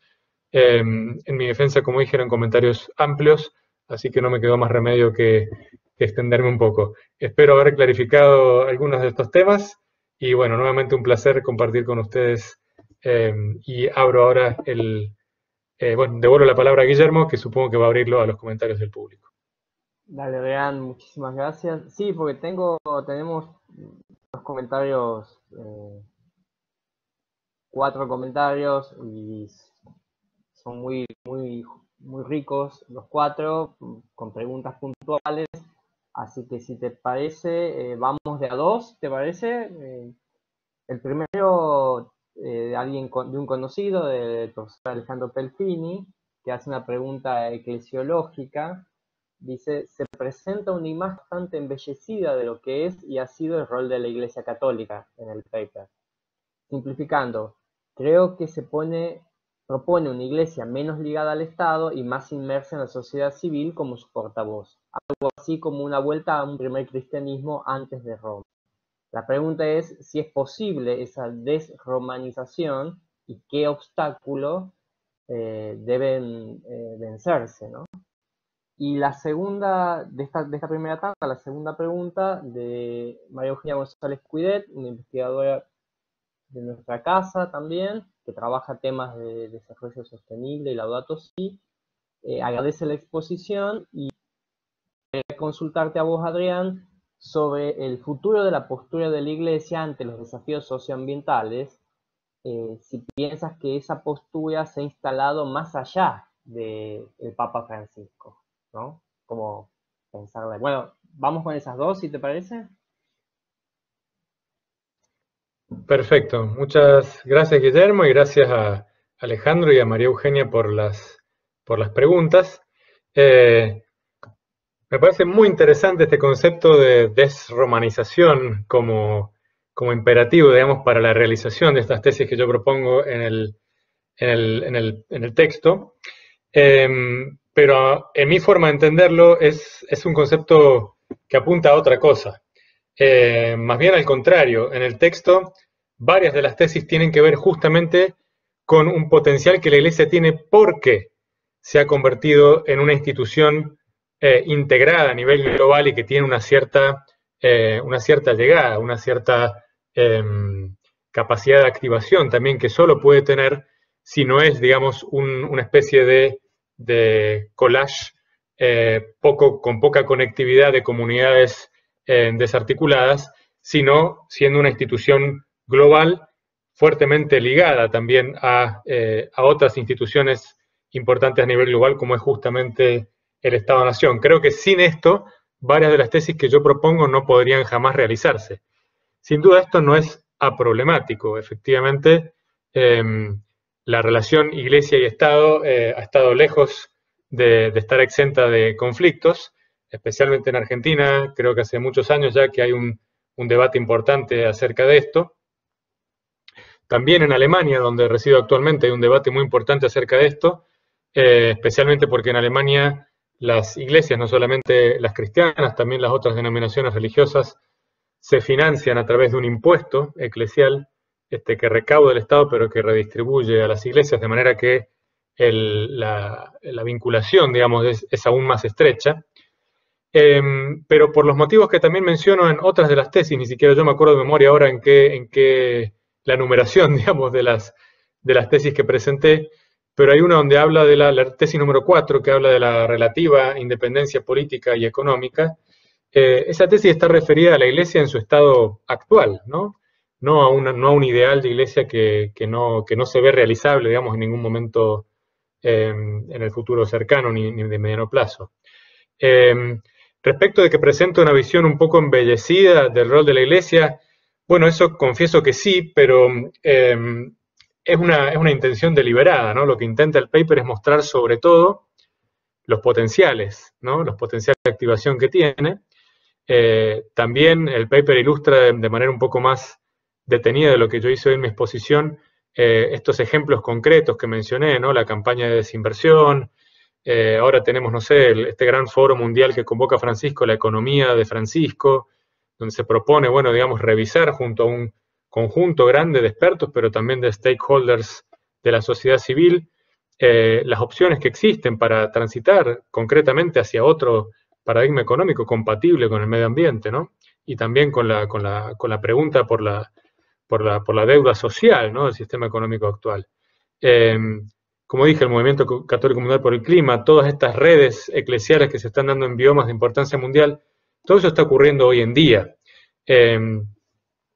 Si esto, digamos, es rescatar selectivamente algunos aspectos más importantes y ocultar selectivamente algunos menos simpáticos, sin duda que sí, digamos. Mi objetivo en este paper era justamente iluminar el potencial y la posibilidad, como digo, y por lo tanto no hacía sentido, digamos, ponerse a discutir, por ejemplo, sobre los problemas de abusos de miembros del clero y demás, ¿no? La pregunta por la pederastía y todo esta dimensión de escándalos, digamos, que envuelve, o la corrupción del Vaticano, etcétera, ¿no? De la curia romana, etcétera. Entonces, para redondearlo, simplemente creo que, como le dije también antes a Guillermo, el paper tiene un objetivo, los contenidos están apuntados todos o coordinados con ese objetivo, y por supuesto que de ninguna forma pretende agotar, digamos, las preguntas que uno se puede plantear respecto a esta cuestión del rol de la religión, no solamente en el debate sobre la transformación socioecológica, sino en muchos otros temas sociales pendientes en la actualidad, cuestión género, etcétera, etcétera. Y respecto de la pregunta que hizo María Eugenia, que la voy a tener que repasar un poco rápido en el chat porque no la recuerdo ahora de memoria. A ver, no me aparecen todos ahora, sí, todos aquí. Sí, María Eugenia, que decías... sobre Ah, si se ha instalado más allá del Papa. Bueno, esa pregunta también es muy interesante. De hecho, coincide con una de esas preguntas que dejé como para seguir pensando al final de las diapositivas. Si es un proyecto del Papa Francisco, si es un proyecto de la Iglesia Católica y si tiene capacidad de ir más allá, ¿no? Yo creo que esa pregunta se puede responder de forma un poco más categórica. Y la respuesta es que sí, que ha ido más allá. De hecho, me atrevería a decir que ha ido mucho más allá en el mundo extraeclesial que en el mundo intraeclesial. Creo que en el mundo intraeclesial ha partido aguas, ¿no? Esta encíclica y la postura de Francisco. Se ha abierto una especie de grieta que creo que Francisco está manejando con bastante cintura política hasta el momento, creo yo, de la mejor forma posible, pero bueno, eso no exime, digamos, de que esta grieta esté abierta y de que por supuesto, existe la posibilidad de que esa grieta crezca y que en algún momento dé lugar a divisiones más profundas, incluso a nivel institucional, ¿no? Eso no me corresponde a mí discutirlo porque realmente no es para nada mi área de expertise, es simplemente un poco una intuición. Pero en el mundo extraeclesial, y esto es lo que me parece más interesante, la encíclica ha sido recibida con muchísimo entusiasmo por muchos grupos que, como dije, en principio no tenían ni tienen nada que ver con la Iglesia Católica ni con el Papa Francisco. Y eso para mí es señal inequívoca de que existe una demanda en el mundo fuera de la Iglesia por un rol más protagónico de la Iglesia, del Papa, en esta cuestión de la transición socioecológica.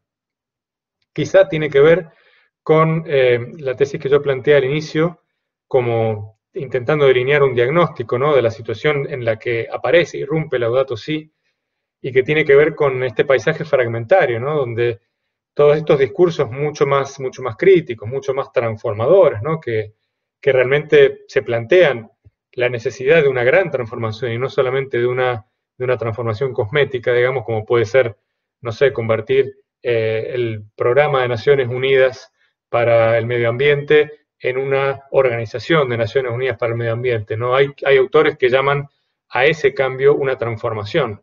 Claramente hay discursos mucho más potentes, mucho más fuertes, entre otros el buen vivir que mencionaron ambos comentaristas más temprano, el de crecimiento, el pro común, etcétera, etcétera, que se plantea en sí la necesidad de una gran transformación, y creo que todos esos actores están en búsqueda desesperada de una plataforma que les permita articularse, convergerse y proyectarse,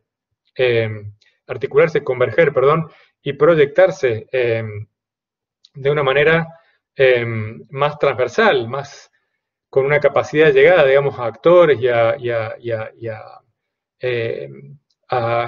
y actores sociales, miembros de la sociedad, grupos sociales, que normalmente no prestarían jamás su oído a discursos de ese tipo, pero quizás sí prestarían su oído a la voz del pontífice romano, ¿no?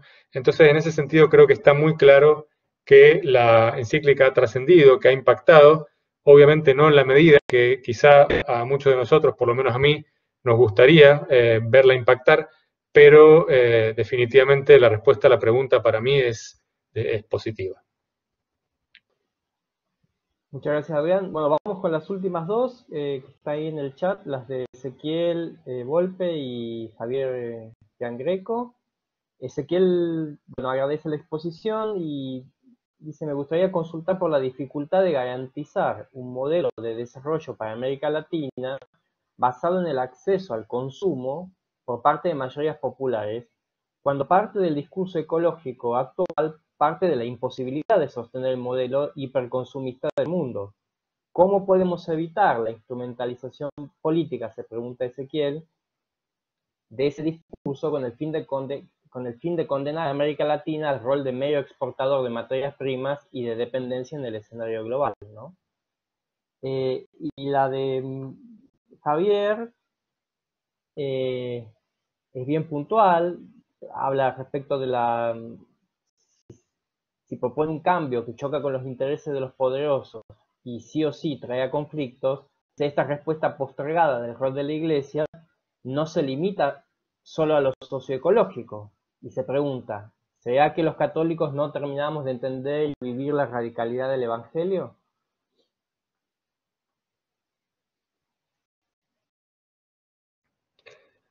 Bueno, muchas gracias a Ezequiel y a Javier por otras dos preguntas fascinantes. Ezequiel, si te estoy ubicando bien, creo que vos estás inscripto en la Diplomatura en Ecología Integral, que comenzamos el miércoles de esta semana. Así que me da mucho gusto poder decirte que tu pregunta está bastante al centro del programa que hemos planteado para la diplomatura.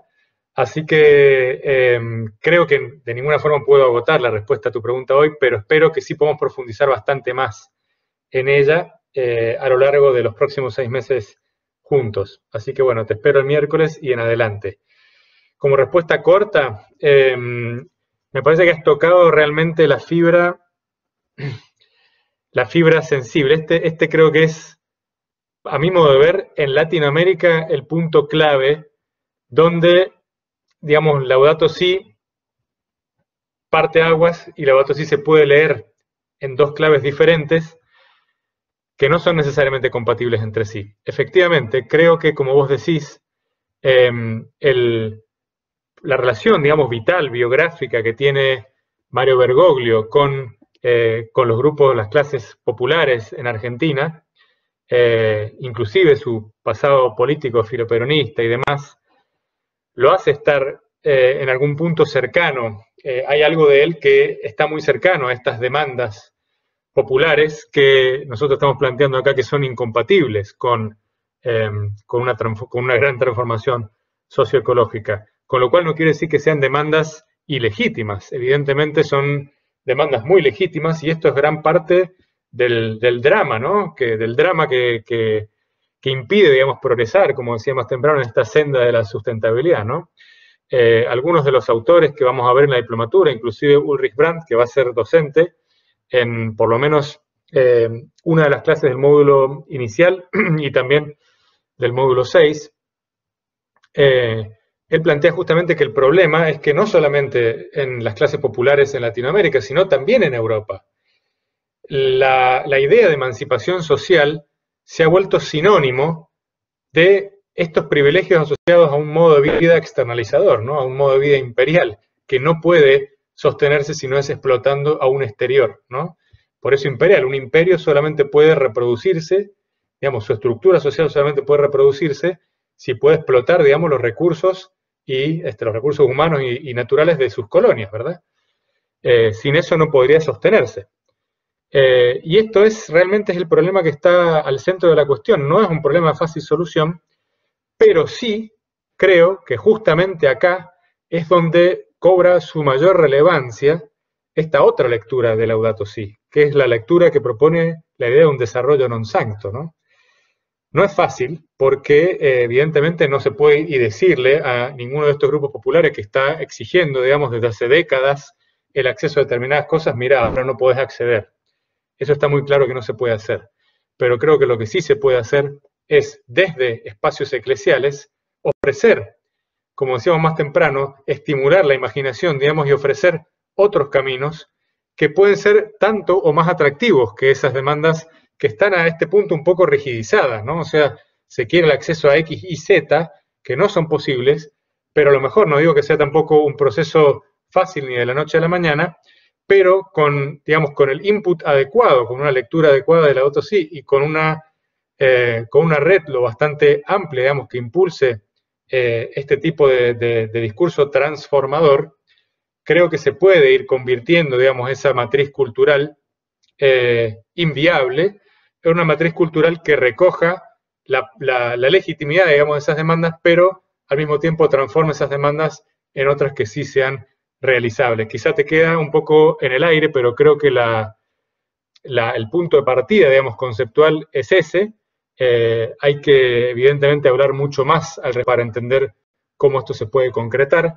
Pongo un ejemplo hiper recontra sencillo, concreto, que leí el otro día respecto de algunas comunidades cristianas en la península de Florida, en Estados Unidos, ¿no? Que están lanzando un programa de huerta urbana, donde equipos de voluntarios se ofrecen. Vieron que en Estados Unidos hay todo este desarrollo, el patrón de urbanización suburbano, ¿no? Donde la gente viaja muchos kilómetros del centro de la ciudad, donde tiene su oficina y trabaja, a las áreas suburbanas donde tiene, bueno, terrenos muy grandes, con una casa grande también, pero con muchísimo más terreno alrededor, que está todo cubierto solamente de estas lonchas de pasto, en algunos casos sintético, en otros casos natural, pero que destruye biodiversidad, digamos, y no permite tampoco ningún otro tipo de aprovechamiento más que el estético, digamos, de ver un pasto verde en tu patio, ¿no? Entonces ellos proponen generar huertas comunitarias en esos lugares y le proponen a los dueños de esas propiedades que ellos hacen el trabajo y se quedan con la mitad de la producción y le dejan la otra mitad a los dueños de esas casas. Y está funcionando muy bien, parece. Mucha gente le parece una propuesta interesante, simplemente no tiene las ganas o no tiene el know-how para hacer el trabajo ellos mismos, ¿no? Pero sí pueden proporcionar el terreno donde estas escuadras de voluntarios están haciendo ese trabajo, ¿no? También hay propuestas similares, por ejemplo, en el Pacto Ecosocial, Económico e Intercultural que se propuso hace un par de semanas en Argentina, de hecho, por parte de un grupo de intelectuales encabezados por Maristela Svampa y otra gente, Enrique Viale, que es conocido seguramente para ustedes, abogados, y demás, y ellos proponen también, entre otras cosas, la creación de huertas en espacios públicos, en plazas, en escuelas, y la incorporación, por ejemplo, de la agroecología como disciplina, como asignatura obligatoria en la educación primaria y secundaria, ¿no? Entonces, ese tipo de cosas está bien, no responden a la pregunta en su enteridad, pero sí son ejemplos muy concretos de por dónde se puede empezar a transformar, digamos, esta matriz cultural irrealizable y darle, digamos, un giro de tuerca a estas demandas legítimas de los sectores populares. Y paso rápidamente a la pregunta de Javier, que tiene que ver con que, bueno, con que no se limita el rol de la Iglesia o no debe limitarse a la problemática socioecológica y que sí no tiene más que ver con que los cristianos no terminemos de entender la radicalidad del Evangelio. Bueno, tampoco es de respuesta sencilla. Yo tiendo personalmente a coincidir absolutamente con lo que decís, Javier, que creo que efectivamente la radicalidad del Evangelio no tiene mucho que ver con la forma en que los cristianos hemos estado encarando este problema de la sustentabilidad socioecológica, pero también muchos otros problemas, digamos, de la realidad social hasta el día de hoy, al menos no una mayoría de los cristianos, ¿no? Por supuesto, hay muchos que sí. A mi entender personal, me parece que los cristianos nos hacíamos mucho más cargo de estas realidades en Latinoamérica en los años 60 y 70, donde la teología de la liberación avanzaba y existían comunidades eclesiales de base que daban respuesta mucho más directa y mucho más inmediata, digamos, a las necesidades de las comunidades en los territorios.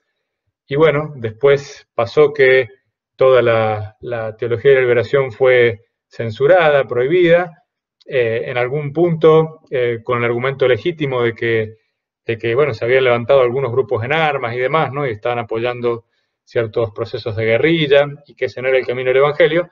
Pero bueno, se tiró, como se dice en inglés, el baby con el tapwater, ¿no? O sea, se tiró lo bueno junto con lo malo. Y bueno, y se pasó a un tipo de espiritualidad mucho más pietista, que bueno, evidentemente tiene sus méritos también, pero que a mi entender no da respuesta en el espíritu del Evangelio a la realidad social de Latinoamérica hoy en día. Evidentemente esto va más allá de lo socioecológico, pero creo que hoy la gran pregunta, porque simplemente es el gran contenedor, digamos, del que depende todo lo demás, es en torno a esta pregunta por la crisis ecológica. Así que bueno, creo que con esto respondo un poco a ambas preguntas. Les agradezco nuevamente a los 4 intervinientes, me parecieron muy interesantes sus preguntas y me dejan pensando en varias cosas. Gracias Adrián, y bueno, vamos cerrando porque vamos a darle las 2 horas completitas al seminario y bueno, fantástico. Yo quiero agradecerle a los presentes, quiero agradecerte mucho personalmente por la dedicación que has tenido, el esmero en las respuestas, en facilitarnos ese texto para discutir, que nos ha ordenado mucho la discusión y el conocimiento. Agradecerles a Juan Bautista y a Guillermo si pueden activar sus cámaras y así hacemos un saludo conjunto. Y agradecerte mucho, Adrián, tu exposición. Yo sé que es tarde ya ahí en Alemania, pero bueno, creo que ha sido muy, muy enriquecedor. Te deseamos lo mejor, porque para la diplomatura que arranca el miércoles, seguro va a ser muy interesante. Muchas gracias. Bueno, tenemos aquí, hay gente. Y bueno, de mi parte nada más. Si queda algo para vos y para comentar, y si te parece vamos cerrando ya. No, simplemente agradecer nuevamente a vos, Guillermo, a los 2 comentadores y a todos los que intervinieron y a los que estuvieron escuchando también sin intervenir. Para mí ha sido un placer. Es tarde en Alemania, pero esto es como las tertulias nocturnas, ¿no? Cuando la dicha es grande, nunca es demasiado tarde. Faltó nada más que un vinito para acompañarlo y era la fiesta completa. Así que encantado de haber participado. Muchísimas gracias nuevamente, Guillermo, por la invitación. Y quedo a su disposición para que sigamos abriendo instancias de colaboración y de diálogo.